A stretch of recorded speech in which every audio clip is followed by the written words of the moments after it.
আইন উপদেষ্টা আসিফ নজরুলও বলেছেন যে অপেক্ষা করেন কিছুদিনের মধ্যে নির্বাচনের তারিখ ঘোষণা।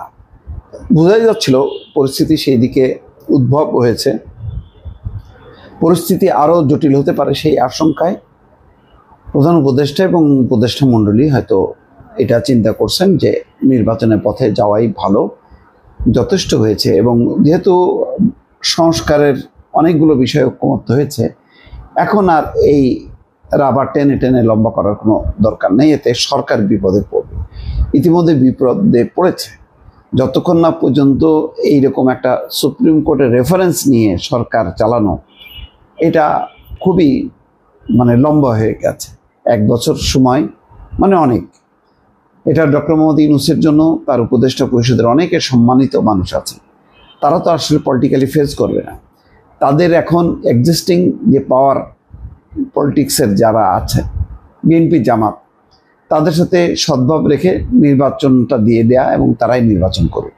যদি অনেক রকম হিসাব নিকাশ রাজনৈতিক দলগুলো করছে বলে এই নির্বাচন বিলম্বিত হচ্ছে না, নতুবা 15 বছরে যারা সবসময় সরকারের পদত্যাগ চাইতো, শেখ হাসিনার পদত্যাগ চাইতো এবং অবিলম্বে নির্বাচন চাইতো, তারা এখন এইটা সেটা বলে নানা রকম সংস্কার, যে সংস্কারগুলো সবসময় চলমান হওয়ার কথা, যে সংস্কারগুলো রাজনৈতিক দলগুলো দাবি করবে এবং পার্লামেন্টের মধ্য দিয়ে সেটা আইন হবে, সেটা অর্ডিন্যান্স আকারে জারি করে সেই আইন করার জন্য কেউ কেউ কেন বলছেন, কেন সেদিকে ধাবিত করছেন।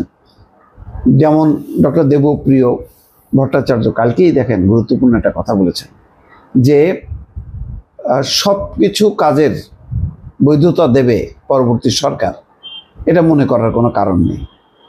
ফলে এটা যতটুক না করলে নয় ততটুক করা উচিত। খুব ইঙ্গিতপূর্ণ কথা। অর্থাৎ ওই ইন্টারিম বা তত্ত্বাবধায়ক সরকারের মধ্যেই থাকা দরকার।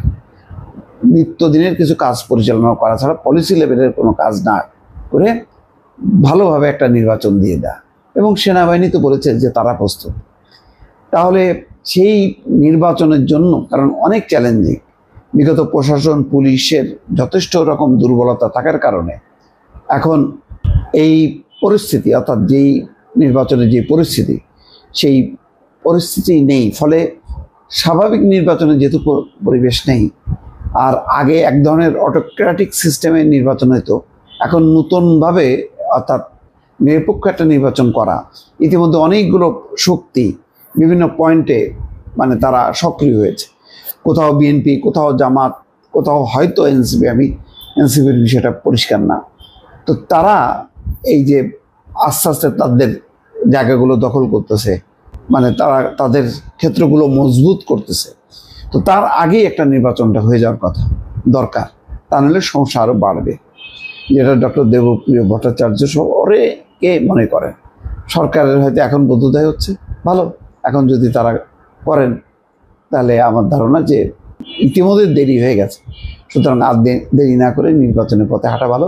এবং 5ই আগস্ট যদি ডক্টর মোহাম্মদ ইউনূস ঘোষণা দেন, এটা সবাই স্বাগত জানাবে। ভালো থাকবেন। আল্লাহ হাফেজ।